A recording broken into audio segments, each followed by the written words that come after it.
Salut à tous, amis fans de catch. Bienvenue sur ma chaîne pour une nouvelle vidéo WWE. On va parler aujourd'hui de la carte de WrestleMania 33, un show que tout le monde attend. Ce dimanche donc aura lieu WrestleMania 33.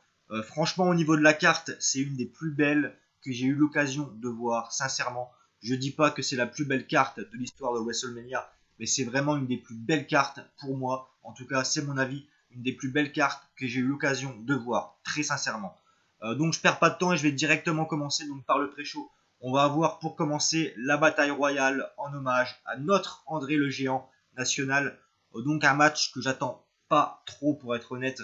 J'avais été assez déçu du match qu'on a eu à WrestleMania 32 avec la victoire de Baron Corbin. J'avais trouvé le match un petit peu inutile, très brouillon et vraiment mauvais. Donc c'est pas un match que j'attends forcément. Pour moi, la meilleure qu'il y avait eu, c'était à WrestleMania 30 avec la victoire de Cesaro, mon catcheur préféré. Mais bon, celle du 31 était cool avec la victoire du Big Show. Mais là, franchement, voilà, celle du 32 m'a déçu. Et là, celle du 33, je ne l'attends pas. Au niveau du résultat, je pense qu'on va avoir une victoire de Braun Strowman. Par lui, je vois pas qui peut gagner. On aura peut-être le Big Show, je sais pas. Enfin, pour moi, voilà, victoire de Braun Strowman pour ce match. Il y a un match que j'attends pas. Franchement, pour être honnête, j'attends vraiment pas ce match. Donc voilà, pour moi, victoire de Braun Strowman. Deuxième match de ce pré-show. Et là, la grosse surprise, on va avoir Naval face à Austin Aries. Donc Naval qui remet son titre Cruiserweight en jeu face à Austin Aries, ancienne star de la TNA et du circuit indépendant, un catcheur que j'adore et que je suis depuis très longtemps. Un match de rêve que tous les fans de catch technique attendent. Mais pourquoi avoir mis ce match en pré-show? Là, je comprends pas du tout. Ce match méritait largement sa place sur la carte de ce WrestleMania. Enfin, voilà quoi. Pour moi, c'est une erreur de l'avoir mis en pré-show. Au niveau du résultat, je pense qu'on va avoir une victoire de Austin Aries. Après, voilà, j'espère personnellement une victoire de Austin Aries. Je pense qu'on va avoir un match pratiquement 5 étoiles. Au niveau de l'ambiance, vu que le match est en pré-show, on n'aura pas une ambiance énorme. Mais voilà, je pense qu'on aura un très bon match. Peut-être pas un match 5 étoiles, puisque le match n'est pas sur la carte principale. Mais on va avoir un très bon match d'un point de vue technique, au niveau aérien. Ça va être très dynamique. Donc pour moi, voilà, victoire de Austin Aries, nouveau champion Cruiserweight. Du moins, je l'espère. Maintenant, je commence directement par la carte principale. J'ai pas l'ordre des matchs, mais je vais commencer par le match par équipe. Donc, pour les titres par équipe, Luke Gallo et Karl Anderson, les champions, face à Enzo Amore et Big Cass, et face à Cesaro et Sheamus, dans un triple threat tag team match pour les titres par équipe de Raw. Un match que j'attends beaucoup, puisque Cesaro et Sheamus vont pour moi remporter les titres par équipe dans ce combat. On aura peut-être, je dis bien peut-être, un match de l'échelle, puisqu'au dernier Raw, Cesaro et Sheamus ont été attaqués par Luke Gallows et Karl Anderson avec des échelles. Donc pourquoi pas un match triple threat tag team avec échelle, comme au bon vieux temps de WrestleMania 16 et 17, ça pourrait être vraiment cool. Mais bon, pour l'instant, officiellement, c'est un match donc triple threat simple qu'on a. Je pense qu'on va avoir un bon match qui sera pas très long, vu qu'on a beaucoup de matchs sur cette carte de WrestleMania 33. On a vraiment beaucoup de matchs, donc je pense pas que le match sera très long. Mais je pense qu'on va avoir des nouveaux champions en la personne de Cesaro et Sheamus. En tout cas, j'espère vraiment. Et je pense qu'on aura un bon petit match sympa de 10-12 minutes, grand maximum. En tout cas, voilà, un bon petit match. Et donc, je pronostique une victoire de Sheamus et Cesaro. Ensuite, le match pour le titre féminin de SmackDown. Donc, avec la championne Alexa Bliss face à elle Becky Lynch, Natalia, Mickie James. On aura aussi Carmella accompagnée de James Ellsworth. Là, le coup de gueule pour moi, James Ellsworth. Il n'a rien à faire sur la carte de ce WrestleMania. Donc, au niveau du match, c'est un match que je n'attends absolument pas, pour être honnête. Je m'en fous un petit peu du résultat. Mais je pronostique une victoire de Alexa Bliss qui conserve. Perso, c'est le match de la carte qui me branche le moins. Je pense qu'on va avoir un match sympathique, mais je ne sais pas. Ce match, il me botte pas du tout. Je pourrais pas vous dire pourquoi. Donc, pronostique une victoire de Alexa Bliss. Et je pense qu'on aura un match sympathique, mais sans plus. Voilà, je passe très vite au match pour le titre intercontinental donc de Dean Ambrose face à lui Baron Corbin. Donc, premièrement, ça me fait grave plaisir d'avoir le titre intercontinental défendu dans la carte principale de WrestleMania. Ça va redorer un petit peu le blason de ce titre, je trouve. On aura, je pense, un bon match avec deux catcheurs au style pas similaire, mais deux catcheurs assez rudes, assez bagarreurs, au tempérament assez affirmé. Donc Dean Ambrose, Baron Corbin. On peut avoir un match sympathique, techniquement correct, mais avec beaucoup de rythme, je pense, avec beaucoup de beaux moves. Je pense qu'on n'aura pas un match très long encore. On aura un match qui durera 10 minutes à tout casser, je pense. Je pronostique une victoire de Baron Corbin. Je le sens bien pour ce match, même si j'aimerais voir Dean Ambrose conserver. Je pronostique quand même une victoire de Baron Corbin. Je pense que c'est un catcheur qui va être pêché en 2017. Donc je pense qu'on va entendre parler de ce catcheur pendant l'année 2017. Donc je pronostique une victoire de Baron Corbin. Et je pense qu'on aura un match sympathique, assez correct. Mais pas non plus le match de la soirée. Ensuite, on aura John Cena et Nikki Bella face aux Miz et Maryse dans un match tag team mixte. Alors ce match, je ne sais pas pourquoi, mais je l'attends vraiment. Je suis un très gros fan du Miz, catcheur que j'aime beaucoup. Je le trouve excellent en ce moment au micro. Et Maryse, je l'aime beaucoup. John Cena et Nikki Bella, c'est deux catcheurs que je respecte, surtout Cena. Nikki Bella, moins. Mais bon, voilà, je pense qu'on peut avoir un match franchement très divertissant. C'est clair, d'un point de vue technique, on va pas avoir le match de la soirée, c'est clair, un Cena, le Miz, Maryse et Nikki Bella, ce sera pas un match technique. Mais au niveau du divertissement, ce match il sera au top. Je pense qu'on aura de beaux moves, on aura pourquoi pas quelques surprises, quelques moments sympas, quelques spots assez cool. Voilà, c'est un match que j'attends vraiment. Et je pronostique une victoire de John Cena et de Nikki Bella, même si j'aimerais vraiment une victoire du Miz et de Maryse, ça pourrait être une belle surprise. Mais donc voilà, je pense qu'on va avoir un match assez cool. La durée, je pourrais pas du tout vous dire. C'est vraiment le flou. Peut-être 10 minutes pour ce match. Mais voilà, donc victoire de John Cena et de Nikki Bella face aux Miz et Maryse pour ce match que je pense qui sera très très cool. Et donc c'est un match vraiment que j'ai vraiment envie de voir. Je ne pourrais pas vous dire pourquoi, mais j'ai vraiment envie de voir ce match. Voilà. Ensuite, un des matchs que j'attends le plus, comme beaucoup de fans, je pense. Chris Jericho, le champion US, face à Kevin Owens. Une des feuds que j'ai le mieux apprécié pendant la Road to WrestleMania. Je pense que c'est une feud qui a été très bien amenée, une feud assez prévisible. Je pense que tout le monde attendait cette feud pour WrestleMania. Mais voilà, moi j'attends vraiment ce match. D'un point de vue technique, ça va être sans doute le match de la soirée, ou du moins un des matchs de la soirée d'un point de vue technique, purement technique. On va avoir un match énorme, presque 5 étoiles. Ce match peut être le show stealer de la soirée, très clairement. Voilà quoi, Kevin Owens, Chris Jericho, ça va être du très très lourd. Je pronostique une victoire de Kevin Owens, même si je pense que Jericho va conserver. Moi je pronostique une victoire de Kevin Owens. J'ai vraiment envie de le voir champion US.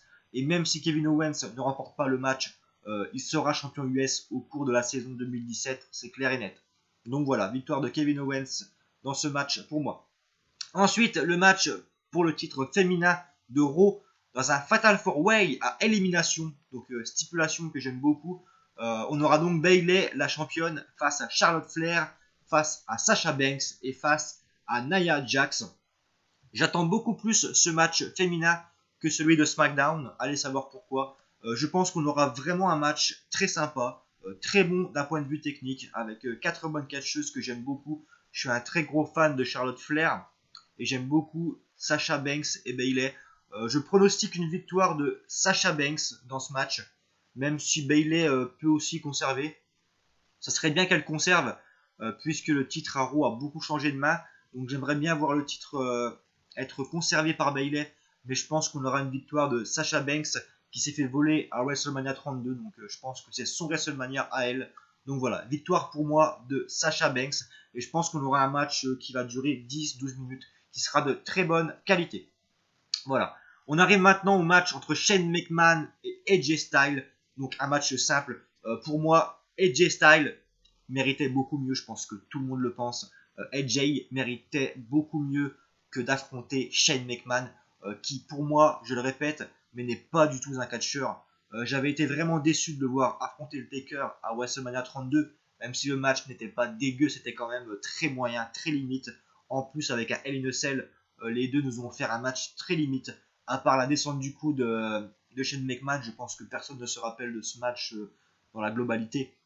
Voilà, je pense qu'on va avoir un match juste sympathique avec une victoire d'AJ Styles. J'espère vraiment qu'ils vont pas faire gagner Shane McMahon, quoi. Ça serait vraiment se foutre de la gueule des fans.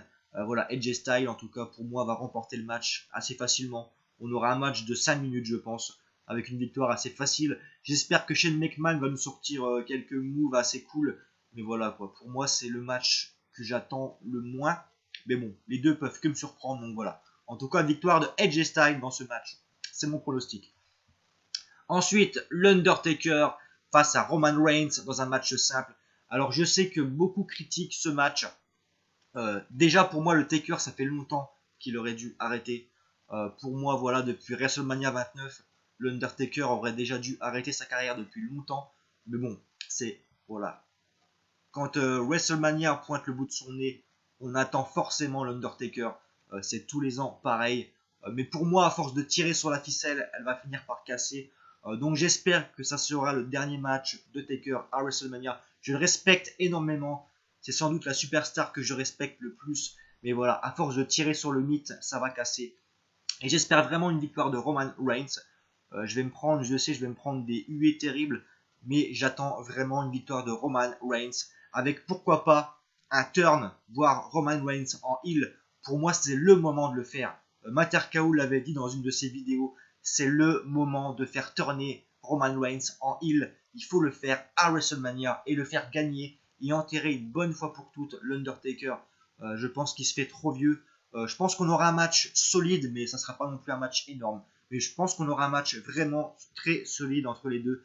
Si Roman Reigns turn en heel, ça serait vraiment mieux.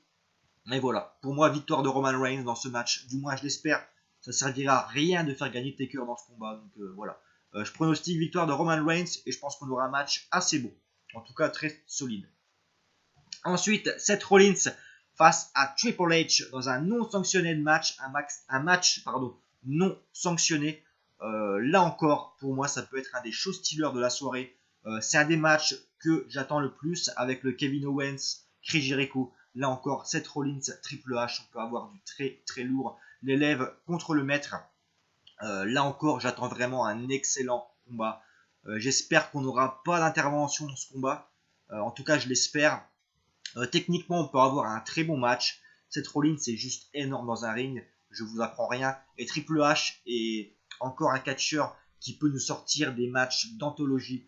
Techniquement et physiquement, Triple H est toujours au top sur un ring. Donc voilà, on peut avoir un match de haute volée avec, je pense, une victoire de Seth Rollins. En tout cas, je pronostique une victoire de Seth Rollins. Même si étant fan de Triple H, j'aimerais bien une victoire du roi des rois qui commence à se faire assez vieux. Donc je pense que c'est un des derniers WrestleMania de Triple H. Je pense qu'il en fera encore quelques-uns, mais c'est un de ses derniers combats et j'aimerais bien une victoire de Triple H. Mais je pronostique une victoire de Seth Rollins et je pense qu'on aura un des meilleurs matchs de la soirée. Ensuite, on arrive à l'avant-dernier match. Je pense que ça sera l'avant-dernier match de ce WrestleMania 33. Goldberg, le champion universel, face à Brock Lesnar, accompagné de Polyman. Donc pour le titre universal, que dire de ce match? Je pense qu'on aura un bon match. Sincèrement, j'ai pas du tout aimé la feud comme beaucoup d'entre vous. Leur match au Survivor Series m'a beaucoup déçu. Leur passage au Royal Rumble m'a beaucoup déçu. Le match de Goldberg face à Kevin Owens m'a beaucoup déçu. Pas de le voir gagner le titre, ça c'était assez prévisible, mais de le voir battre Kevin Owens en quelques secondes, c'est vraiment se foutre de la gueule du monde. En tout cas pour moi voilà, la feud Goldberg-Lesnar, je l'ai vraiment trouvée moyenne, voire mauvaise. Alors pour moi, s'il vous plaît, rattrapez-vous, sortez-nous un match d'anthologie pour ce WrestleMania. Je demande pas un match de 20 minutes, mais au moins un match de 10 minutes, intense, avec de beaux moves, bien physiques, bien bourrin, avec un beau finish. Et j'espère vraiment une victoire de Brock Lesnar dans ce combat. Pour moi, Brock doit remporter le titre. On doit se débarrasser de Goldberg, voilà. Il a fait son retour, c'est cool. Mais si c'est pour avoir des matchs de 30 secondes, voilà quoi, tu peux rentrer Goldberg. Pour moi, Goldberg, le voir de retour, j'étais hyper content. C'est un catcheur qui est certes surcoté, largement surcoté, mais dans un ring, il est capable de vendre du rêve. Et pour moi, ce match, c'est un petit peu le moyen de se rattraper de leur match totalement foiré à WrestleMania 20, alors que les deux partaient de la WWE. avec un public qui les avait sifflés comme jamais. Et Stone Cold Steve Austin à l'époque était arbitre de ce match. Et c'est lui qui avait reçu toutes les ovations. Donc là, c'est leur moment. C'est le moment pour les deux catcheurs de montrer que les deux peuvent nous sortir un gros match physique, intense, de laisser leur empreinte à WrestleMania une bonne fois pour toutes, et de Goldberg de voilà quoi, de nous laisser tranquille, et de Brock Lesnar d'être champion. Voilà, je m'en mêle un peu les pinceaux, mais voilà quoi, j'ai vraiment envie de voir Brock Lesnar champion et botter le cul à Goldberg et le terminer avec son F5. Voilà, j'ai vraiment envie de voir ce match, je l'attends, j'ai pas honte de le dire. Mais juste, s'il vous plaît, sortez-nous un match d'au moins 10 minutes qui soit physique, intense. C'est tout ce que j'ai à dire. Donc voilà, pour moi, victoire de Brock Lesnar, nouveau champion. Et enfin, dernier match de la carte. Là encore, un des matchs que j'attends le plus avec le Kevin Owens, Chris Jericho et le Triple H, Seth Rollins. C'est ce match que j'attends le plus. Le champion de la WWE, Bray Wyatt, face à la vipère Randy Orton. Je pense que in-ring, on peut avoir du très très lourd. Techniquement, on va avoir un bon match. Au niveau du rythme, on n'aura pas un match énorme. Bray Wyatt, Orton, ça va pas être énorme au niveau du rythme. Mais au niveau des gimmicks, les deux vont bien ensemble, je trouve. La feud a très bien été amenée entre les deux pour ce match. Franchement, j'attends vraiment du très très lourd in-ring. Au niveau émotionnel, j'attends vraiment un très gros match avec des rebondissements. Voilà. Là, c'est le moment de faire gagner Orton. Franchement, parce que, voilà. Orton, faut être clair, mais il n'a jamais eu de grosse victoire à WrestleMania. Au 28, il a affronté Kane, il a perdu. Au 29, Orton est dans le match d'ouverture, il perd. Au 30, certes, Orton fait le main event, mais il perd son titre. Au 26, il gagne face à Ted DiBiase et Cody Rhodes en milieu de carte. Au 27, il bat CM Punk, pareil en milieu de carte. Pour moi, sa plus grosse victoire, c'était au WrestleMania 24, dans le Triple Threat match qui l'opposait à Triple H et Cena, déjà à Orlando, dans le même stade. Donc c'est un signe, pour moi c'est un signe. Orton aime ce stade, aime cette magnifique arène d'Orlando. Donc pour moi, Orton peut remporter le match. Et je pronostique donc une victoire de Randy Orton, qui sera nouveau champion de la WWE. Orton, pour moi, en 2017, ça sera sans doute le catcheur à surveiller et peut-être l'année d'Orton. Donc voilà, victoire de Randy Orton, même si j'aimerais au fond de moi que Bray Wyatt conserve, mais voilà, je pronostique une victoire de Randy Orton. Pour moi, c'est son WrestleMania et c'est son match. Et donc, il doit nous sortir un énorme match. Il est obligé, Orton, de nous sortir le match référence de sa carrière. Donc voilà, je pense qu'on aura un très très bon WrestleMania. En tout cas, je l'espère. Dites-moi ce que vous pensez de la carte de ce WrestleMania. Pour moi, et en tout cas je l'espère, ça sera peut-être un des meilleurs WrestleMania. En tout cas, il sera peut-être du niveau du 31, qui pour moi est le meilleur WrestleMania de ces dernières années, avec le WrestleMania 26 et le 29. Voilà. Le 30 était bon aussi, mais voilà. Pour moi, le 31 et le 26, c'est les deux plus gros WrestleMania de ces dernières années. Et celui-là peut vraiment être un des meilleurs WrestleMania de tous les temps. On aura un stade magnifique, à toit ouvert en plus. Donc c'est vraiment le moment de nous sortir un truc énorme. Au niveau du Hall of Fame également, je veux juste glisser un petit mot. Kurt Angle dans le Hall of Fame. La wrestling machine, un des catcheurs de mon époque, quoi. C'est vraiment un des catcheurs de ma génération. Et rien que pour ça, je vais regarder le Hall of Fame en live. Ça va être énorme. Voir aussi DDP, on aura aussi Rick Rude, on aura aussi Beth Phoenix. Franchement, un des meilleurs Hall of Fame de l'histoire, là encore. Pour moi, voilà. Un des meilleurs Hall of Fame de l'histoire, une des plus belles cartes, un magnifique stade. Il y a tout pour avoir un super WrestleMania. Il manque plus que maintenant à nos catcheurs de nous sortir des gros matchs, des gros moments. Voilà. J'attends vraiment dimanche avec impatience. Je serai devant ma télé avec mes chips, ma petite boisson tranquille comme vous tous. En tout cas, voilà, j'ai hâte d'y être. Laissez vos commentaires. Moi, je vous dis à bientôt. Je vais sortir une vidéo review sur Over the Limit 2010, donc, qui n'a rien à voir avec ce WrestleMania 33. Mais bon, histoire de faire patienter les fans. Moi, je vous dis à la prochaine. Laissez vos commentaires et restez fans de catch. Ciao!